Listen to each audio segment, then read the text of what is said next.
મુંબઈની બોરીવલી પોલીસે ₹8,70,000ની કિંમતના 87 ગ્રામ હેરોઇન સાથે એક આરોપીની ધરપકડ કરી છે. આરોપી પરવેઝ આલમ કાસિમ અંસારી નાલા સોપારાનો રહેવાસી છે. બોરીવલી પોલીસ સ્ટેશનની હદમાં સહાયક પોલીસ કમિશનર સુનિલ જયભોઈ દ્વારા વિશેષ ઓપરેશન હાથ ધરવામાં આવ્યું છે. આ ઓપરેશન અંતર્ગત બોરીવલી પશ્ચિમ સુધીર ફડકે બ્રિજ નીચે એક શંકાસ્પદ વ્યક્તિ જોવા મળ્યો હતો. તલાશી લેવા વ્યક્તિ પાસેથી 78 ગ્રામ હેરોઇન મળ્યું, જેની કિંમત ₹8,70,000 છે. બોરીવલી પોલીસ આરોપીની તપાસ કરી રહી છે કે તે ડ્રગ્સ ક્યાંથી લાવ્યો હતો અને કોને વેચવાનો હતો, તેમજ તેની સાથે કેટલા લોકો સંકળાયેલા છે.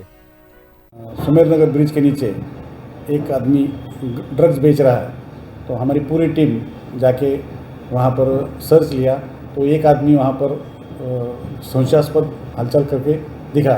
उन्होंने उसको ताबे में लिया. उसका नाम परवेज अंसारी है. वो प्रॉपर है उत्तराखंड का रहने वाला, यहाँ नाला सोपारा में रहता है. और उसकी झड़ती लेने के बाद उसके पास पोजीशन में 87 ग्राम हेरोइन मिली.